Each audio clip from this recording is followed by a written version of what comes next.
जिसाय अध्याय 42 जहाँकु आम्भे धारण करू एपरि आम्भ दासंकु जहाँकठारे आम्भ चित्त संतुष्ट एपरि आम्भर मनोनीत लोकंकु देख। आम्भे ताहांक उपरे आपणा आत्मा स्थापन करिअछु। से अन्य देशीय मानंक मध्यकु न्याय विचार आनिबे। से चित्कार कि उच्च शब्द करिवे नाही, किए बा राजपथरे आपणा रब शुणाइबे नाही। से छेच्चा नळ भांगिबे नाही ओ सधुम सलिता निभाइबे नाही। से सत्यतारे न्याय विचार आनिबे। से पृथ्वी रे न्याय विचार स्थापन न करिबा पर्यंत निस्तेज ओ हीन साहस नहिबे। आउ द्वीपगण ताहांक व्यवस्थार अपेक्षारे रहिबे।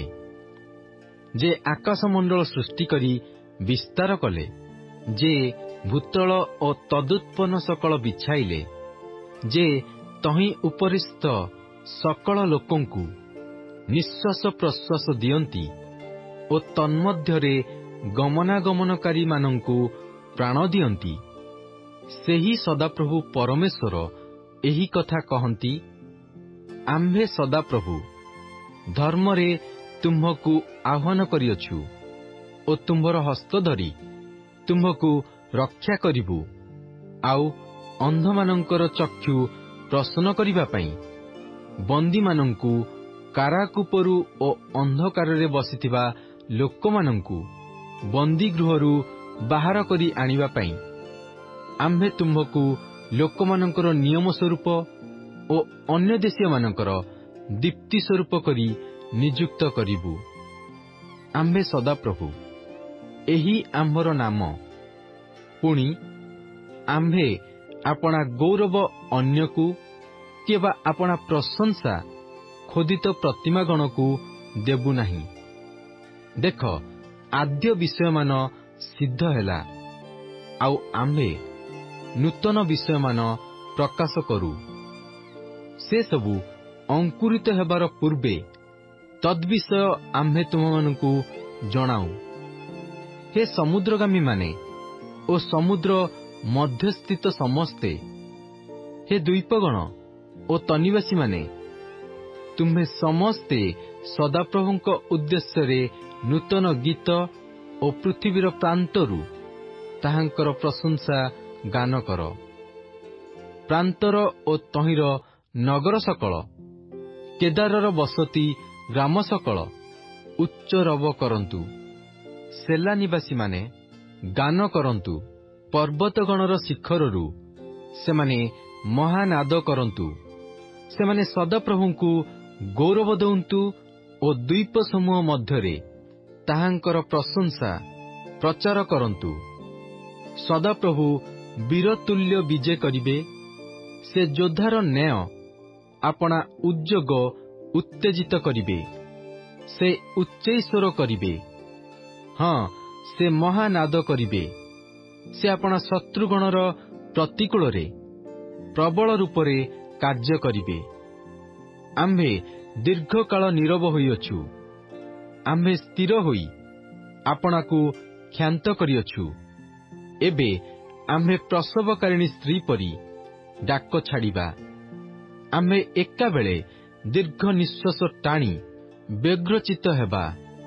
आम्भे पर्वत ओ उपपर्वतगणकु ध्वंसित करिबा ओ तहिर तृण सबु शुष्क करिबा। आउ आम्भे नद नदी की द्वीप ओ जलाशयकु शुष्क करिबा। पुणी आम्भे अंधमानंकु सेमानंकर अज्ञात पथ देई आनिबा, जो मार्ग सेमाने जानती नाही, से सबु मार्गरे सेमानंकु कढ़ाइबा। आम्भे सेमानंक सम्मुखरे अंधकारकु आलुओ ओ वक्रस्थान सबुकु सळख करिबा।